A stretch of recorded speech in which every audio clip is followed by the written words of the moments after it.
Welcome to the FYI by Find Your Influence. My name is Chelsea Goodson, and I'm the head of Greater Economy here at FYI. I'm really excited to be jumping into today's webinar. We're doing a conversation with Bellwether Public Relations, and we're going to be walking through all of the areas that Andrea and her team touch within the influencer space with their clients. That includes healthcare, education, lots of other areas as well.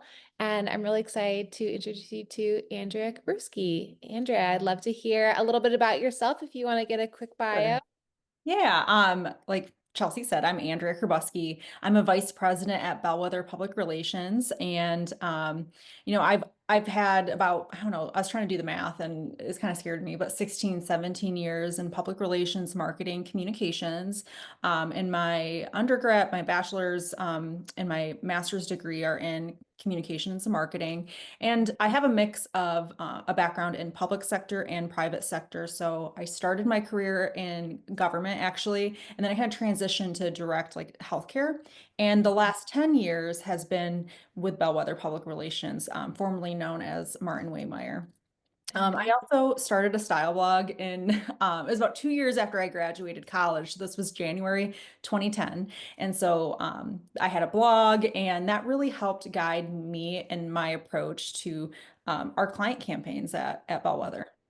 Yeah, I love that. And I've been so lucky to be able to watch you grow through many years of that, I Andrea. know. It's been so fun that we get to reconnect after I Yeah. feel like I've known you forever, like Yes. virtually, even though, it feels the same as in person. And obviously Yeah. we've met in person too, I believe. Yes. So it's just, Yeah. I can't even keep track of it all, but it's amazing that our paths get to keep crossing. Yes, yes, I feel so lucky. I'm sure it was shortly after you started your blog that I was able to connect with you then. And I think in 2010, I was just finishing up my own bachelor's degree, and like you, was able to continue and grow within that space. And then similarly, I feel like our paths have kind of followed within like the marketing, communications, all of that. So it's been really fun to run alongside you all these years and to be here talking with you today. Yeah, I love it. Wonderful. Well, I'll do a couple of little housekeeping items before we get into the questions. Just a note to everyone that all attendees' cameras are off and your microphones are muted, so no need to worry there. We are recording today's webinar, so you'll be able to go back and watch this later. Our Q&A chat is open, so we would love any questions to be thrown in there. If there are any, we'll go ahead and wrap up with those at the end, but please feel free to throw those in there for anything that might come up regarding our questions today. And with that, we can get things started. I know, Andrea, we already kind of went over a quick overview of your background, Mhm. but would love to hear about Bellwether PR's and maybe background in terms of the agency work, and then, within and outside of the influencer space.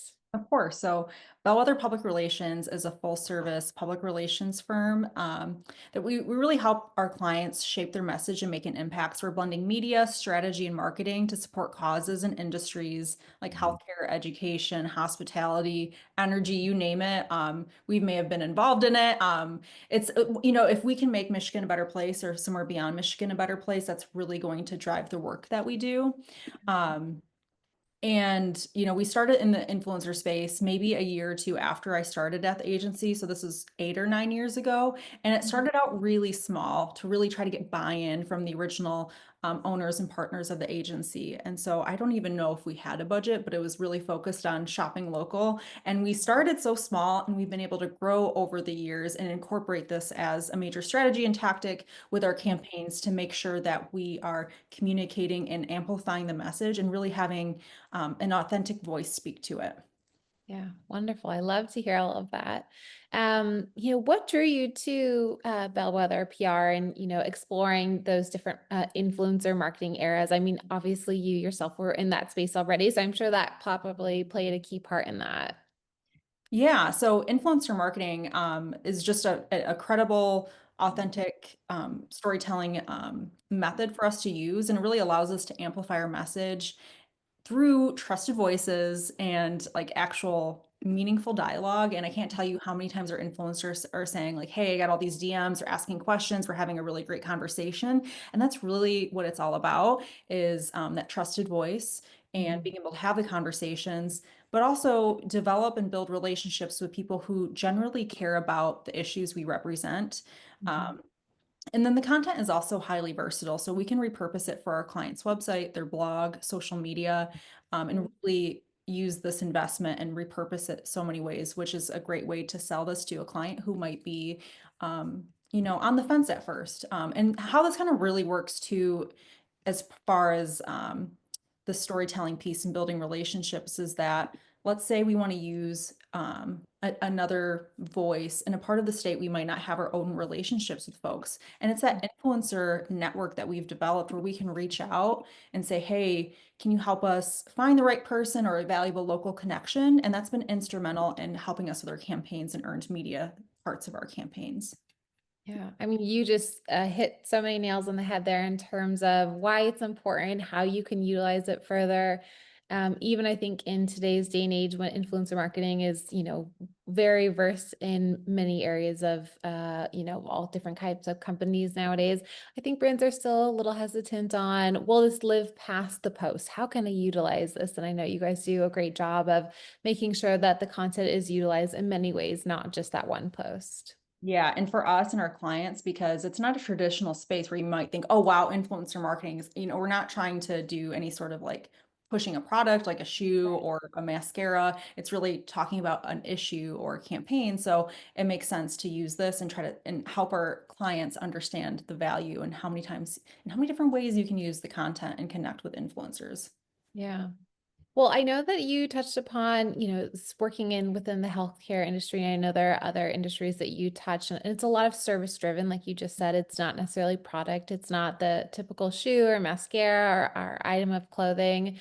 What do Yeah. you think are some common misconceptions about running influencer campaigns within these verticals? Sure. So I think from a creator perspective, I think a misconception is that they need to sound like a medical expert or use technical language to be credible in the healthcare space. But I mean, that couldn't be farther from the truth. What makes influencer campaigns effective, especially in healthcare, is really that authenticity. So we encourage creators to speak in their own voice, share their personal experiences, and communicate in a way that feels natural to them. We want it to be like a continuation of what they might already be sharing, so it feels so natural to themselves and their audience. And so the goal really isn't to educate like a doctor, even though you might partner with a doctor or a nurse, but it's really connecting like a trusted friend. And, when you're sharing, like when someone's sharing about a health issue that's affecting their family or they're making a certain decision, that Mhm. personal story resonates far more than just the clinical facts alone. And so Right. ultimately, it's a true collaboration. We're working closely with influencers to ensure the information is correct and respectful of the topic, but we're never asking them to compromise their voice or their values. And I think that balance is what makes these campaigns so successful. Yeah, you just said that, that balance I think is really tricky. And like you mentioned, you could be talking about something very sensitive, something very personal. And of course, we don't want to make someone sound like a doctor if they're not. Exactly. Is there anything more that you have to consider, when you're having these conversations in terms of like HIPAA or the FDA or anything like that, that you have to add in as an extra kind of layer of insurance when you're creating these campaigns? Sure. I think our approach really starts with education. So we're ensuring that our team and the influencers or the partners we're working with understand what's off limits from the beginning. So, whether we're collaborating with doctors, nurses, educators, or parents, we're never asking them to disclose that private health information or asking them to speak about individual cases. The focus is really on personal experiences or broad perspectives that stay well within legal and ethical guidelines. And so creativity doesn't mean that we have to push those boundaries. It's really about finding compelling ways to tell stories that resonate with our target audience while protecting privacy. We Mhm. also work closely with legal teams as needed. So sometimes our clients want to pass everything through their legal team. And that makes a lot of sense when we are doing that because there are more health information that might be involved. And so we just make sure that we're staying transparent with our creators about what's appropriate to share and with our team. Yeah. Um, again, we're just going back to that, the true story of who this individual is and how this, whether it's a service that's being offered or just having a more awareness and knowledge of, whatever the situation might be. Have you noticed any particular way of working with influencers that you've worked with, on the medical side that have worked well in other verticals as well? Yeah, I think one of my favorites has been user-generated content, and I find that that's really worked with a Gen Z or younger audience. Having me speak on the value of a higher education or college degree is not going to resonate, but working to get other peers to share their own voice and their experiences is really going to help us with those educational campaigns as we tap into peer-to-peer influence. I also think it translates well with myth busting. So Mhm. sharing and correcting common misconceptions about healthcare or clarifying the cost of higher education. I think this format really helps drive more engagement and then gets people thinking. Yeah, yeah, no, that sounds great.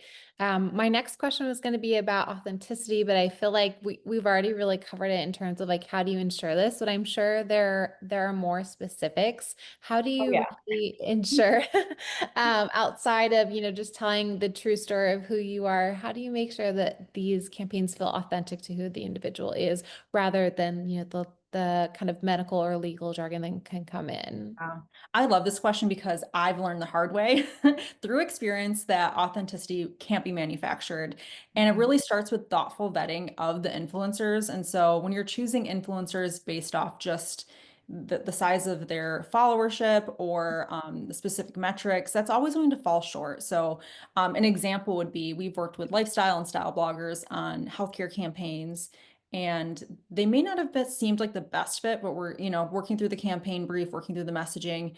Yeah. And when there's a sense of hesitation and discomfort, that's a bit of a red flag. So if they're not excited and feeling passionate about the topic, that's something I've learned, that content will fall flat if they're questioning it before they even begin.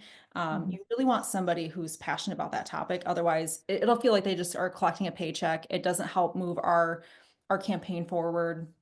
And Mhm. so it's really important to look for creators who are already talking about the issue or maybe something adjacent. So the Mhm. partnership feels like a natural extension of their own voice. And when that message aligns their lived experience, their values, it becomes more credible and more powerful. Yeah, no, I love that. And I'm sure, I mean, I think in the early days that we started within influencer marketing, it was really seen as the wild, wild west. And Mhm. I think all of us have learned over the years, things that work, things that don't, what to look out for, and, have created better campaigns and relationships because of it. So I'm sure there are many individuals who are even joining us today that can also share in that pain of we've all had to learn the hard way. But I think that shows growth, though, and a lot of change that has come out of it. I agree. I mean, I think you got to learn that, like, and maybe have a little failure here and there, and then you are really learning more from that than anything else. And Yeah. that's really made us even stronger in the influencer space now. Yeah, I agree. Um, so across the campaigns that you've worked on, I mean, it really can depend on, I would imagine, the type of content that you're having created, the company or the brand that you're working with. But have you seen more success within the micro or the macro space within Yeah. influencers? This is such an interesting question. I think a lot of people would just be like, just give us the biggest influencer ever Right, and just right. like blast it out. But really, especially for the healthcare work we're doing and how it's focused in Michigan or different communities within Michigan, I would say our biggest success is with micro and nano influencers, just because, you could have somebody with 1 million followers across the entire globe, and you're talking about something very specific to Michigan and healthcare. Mhm. How impactful is that? How much is that worth the price versus maybe a nano influencer who has 1,000 followers, but those 1,000 followers are people in their community in an area that we're really trying to reach. And so I think we really want to make sure that we have a diverse set of authentic voices that can speak to the issue.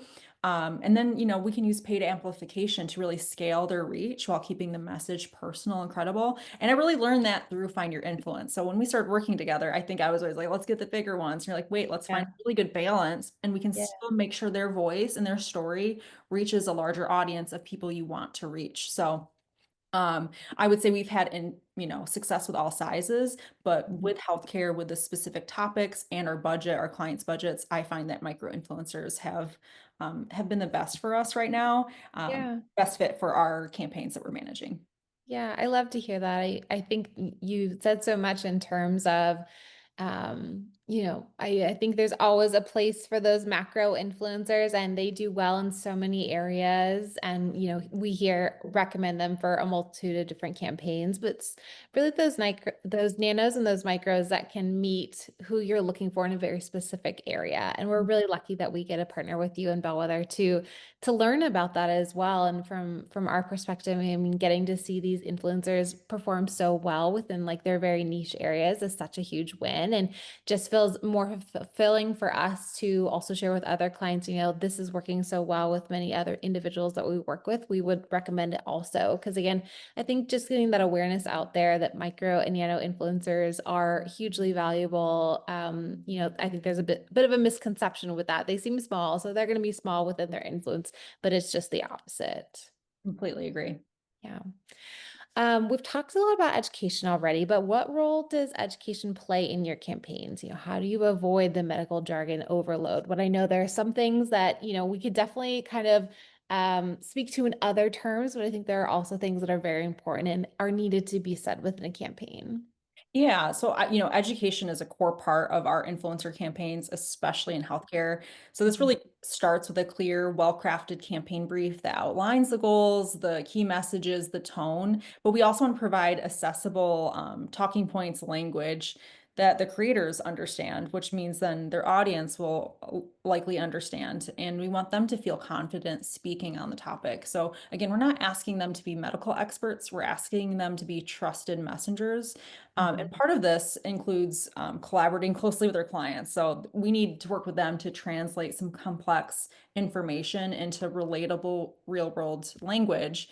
Then we empower those influencers to take that information and share it through personal stories, their own lived experiences, and conversations that really feel natural to their audience.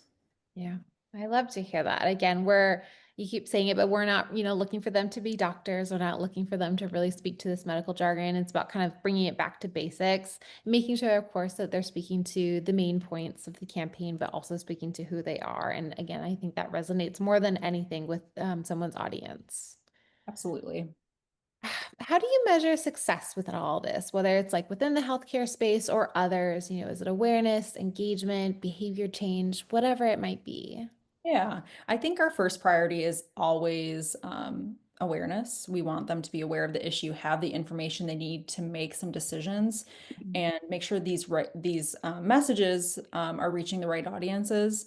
For longer term efforts, we are tracking behavior change, but it's really important to recognize that meaningful shifts aren't happening overnight. It's not going to happen with one influencer post, one collaboration. It's Right. really involving sustained messaging, thoughtful framing, and a mix of communication tools. So it's influencer marketing, there might be another paid advertising campaign, there could be earned media, but it's a mix of tools and communication efforts to really make this behavior change, and it takes time. And so that's a lot of things I have to talk to our clients is that just working with one influencer or running one campaign, you may not see a big, huge change, but it Right. takes time to build that awareness, to Mhm. build that engagement, and then build that behavior change. Yeah. So it sounds like it's a mix of all of the above then. Absolutely. Yep. And so like we are trying to be as realistic as possible. Like we know like one campaign isn't going to make all the changes, but it's going to be a very impactful part of the strategy. And we Mhm. need to make sure that if our clients want to see these changes, we really need to make that investment and Mhm. with the time and the money. Right, right. We've talked a little bit about this already, but what kind of systems or checks do you have in place to make sure the content's meeting these legal and brand guidelines? You already talked about working with, a company's legal team or yourself kind of tapping into those legal bits of advice as well. But is there anything else that you do to really make sure that you're in a place where you and yourself and the influencer of the brand are very covered from the legal standpoint, knowing that healthcare is so sensitive?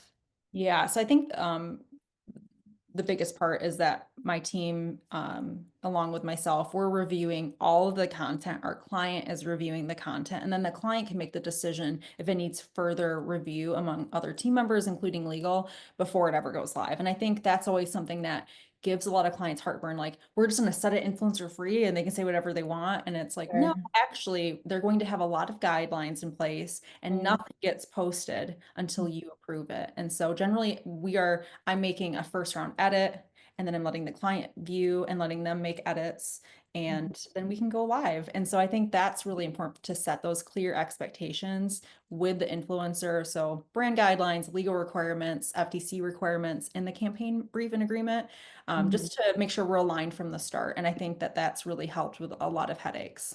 Yeah.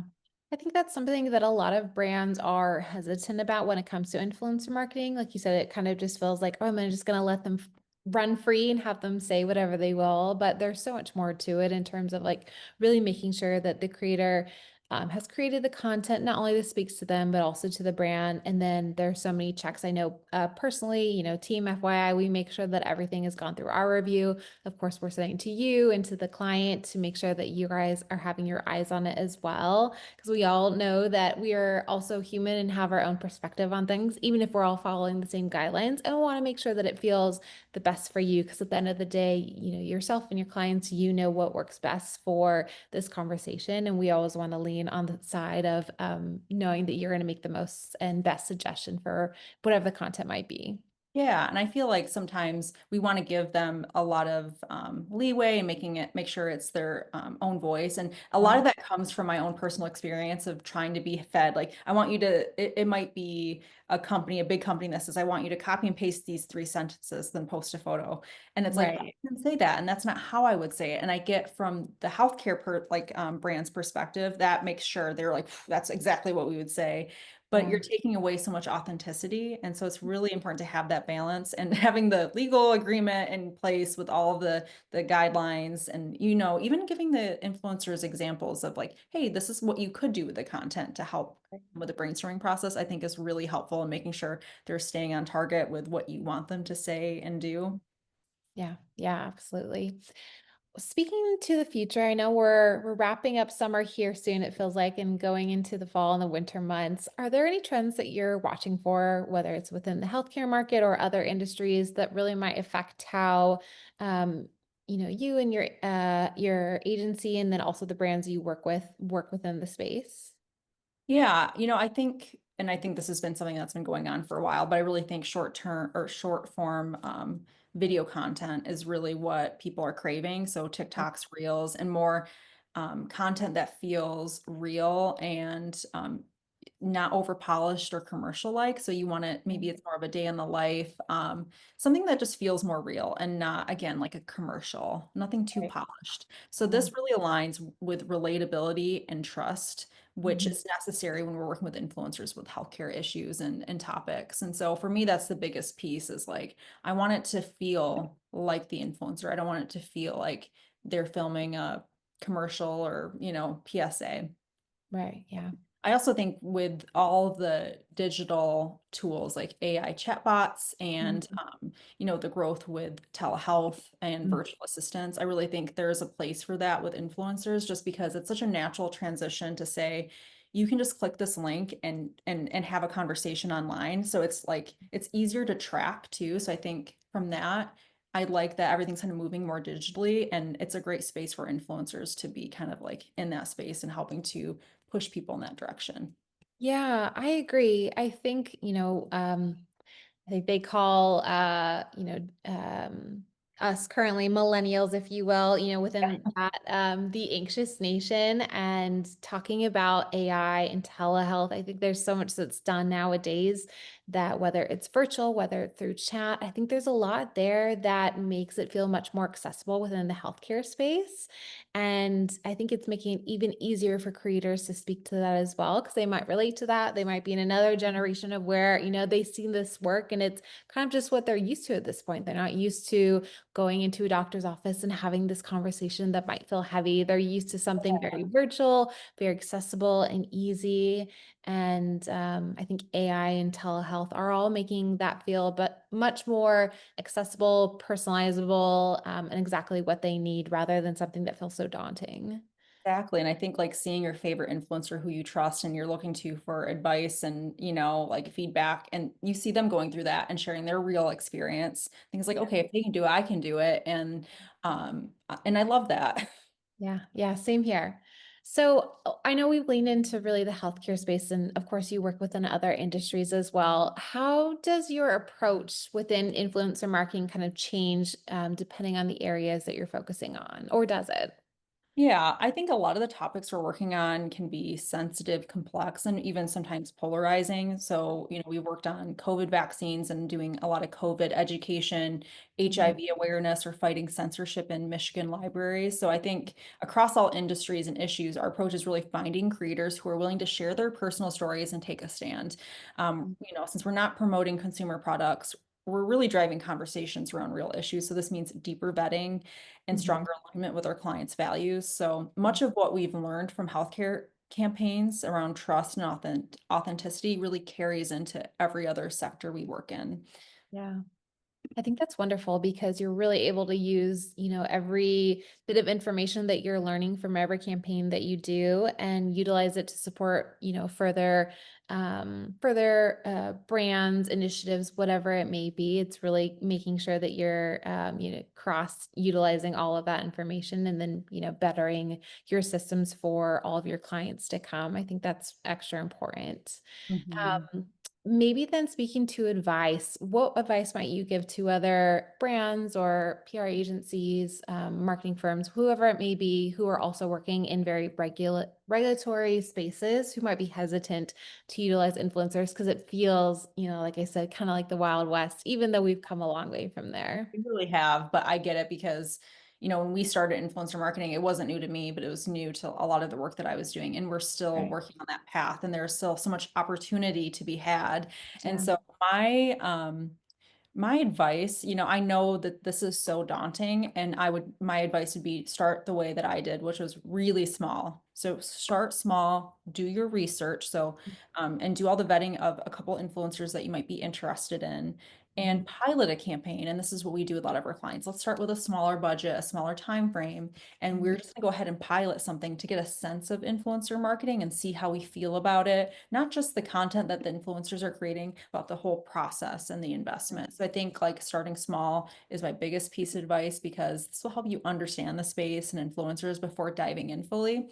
I also, not to, promote you all the time, but I really recommend working with Find Your Influence because Thank you. I appreciate you've that. been a great partner to rely on when we have questions or we need support with campaigns. So I think like helping with the vetting process, helping us understand like what we can, I guess, like setting expectations and boundaries. It's been really helpful to work with Find Your Influence because you are the expert in the space. So it's been a really great partnership. So I would say, having Find Your Influence help support has really taken off some of that stress and burden of these campaigns. So I really do appreciate it. Thank you. And I appreciate that so much. It's really easy to do when you have such wonderful partners like yourself. We've definitely grown within our relationship over years. And I think it helps to build that trust. And then, we learn so much about you and what you're looking for, whether it's within the healthcare space or not. And then because of it, we also get to learn along the way and make recommendations, be aware of what's happening. I mean, so much is changing daily within the space. So it's always good to be conscious and aware of what's coming down the pipeline, what might change that could affect these campaigns in the future. And we're really grateful for you for that partnership in order to do those things. Yeah, well, I love it. And I think about how we've even run some large campaigns on our own and with capacity and all the other work we're doing in public relations and advocacy, it just isn't physically possible for us to do every step. So it's been really helpful to pull you in and your team in to help support and provide some of that guidance that we need. Yeah, thank you. What do you think, within the healthcare space is often something that's overlooked over all your years of doing these campaigns now? Is there one thing that you might say, oh, this often gets overlooked? Or like you said, our team feels just kind of the burden of walking through all of it while we're doing so many other things. Is there something that you might say, make sure that you keep your eye on this one item as you're walking through your own campaigns? Yeah, well, I think marketers often overlook the time and care it takes to build genuine partnerships with influencers, and I think that's key. So you want to know who you're reaching out to. You're Mhm. going to be building a relationship with them. And I think a lot of times, like if you are coming from a kind of a public relations background, you're going to just push something out like you would to journalists. Sure. And you're not, and you want to really personalize this and get to know the people you're reaching out to and understand that they're a great fit. That's just mutually beneficial. And Mhm. it's really not just about contracting with somebody for their reach, but it's about finding that right voice, ensuring they understand the message, and we're giving them space to share it in a way that feels authentic to their audience. So I think it takes more time and effort than I think people originally think, but it's Mhm. worth it because I can tell you a lot of these influencers, I feel like I'm like a friend. I know what's going on in their life. I know when it might be a good time to reach out, or if Yeah. that's happening in their life, which makes it even Right. relevant to our campaign and to their audience.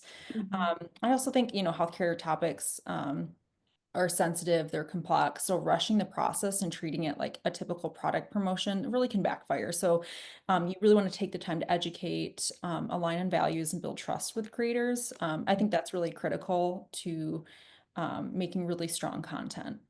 Yeah, I Uh, love all those yeah. recommendations. Those are wonderful and I think can be used across so many different areas too, not just within healthcare specifically. Yeah. And the other thing I was going to mention is influencer marketing isn't a silver bullet. It's a piece, a great piece of an overall broader strategy. So I think meaningful impact takes time.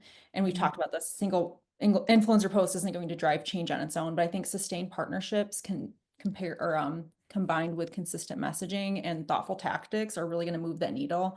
Mhm. But it's not going to be a one and done situation. Right. And like you said, it's having that be one piece of your puzzle. So working with someone like yourself and your wonderful team over there at Bellwether to really create something that's very full picture where influencer marketing is definitely a part of it, but is definitely a part of that bigger plan to make sure that you're meeting your audience and your needs in so many different areas and ways.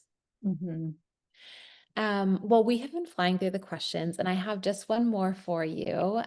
What excites you most about, the future of influencer marketing, whether it's in the healthcare space or kind of beyond that? What excites you about what's to come? I love the growing emphasis on kind of just relatable storytelling. The amount of people I follow and am so like engaged in are like there's somebody who they're like a personal chef like and I'm watching them behind the scenes in their life and they're like washing a dish. It's like I'm truly connecting with this behind the scenes relatable storytelling, and I Right. appreciate that more and more like non-influencers are in the space. So this could be a pediatric nurse saying, hey, this is what my life is like, or this is my 5 to 9 before my 9 to or whatever it is. I Yeah. really Yeah. appreciate content. And this could also be there's a lot of K through 12 teachers who are making a space for themselves, saying, hey, here are some DIY projects, here's some advice that I have. And I love that because for me, again, it's playing on the authenticity, because when we're working with influencers in these specific spaces, it's really nice to be like we're working with somebody who gets teaching kindergartners Right. Right. or a pediatric nurse who's seen the effects of COVID in the hospital they work at and seen Yeah. how this has affected children. So I think that to me is what I'm so excited about and what I personally love watching and the kind of influencers that I want us to continue to work with.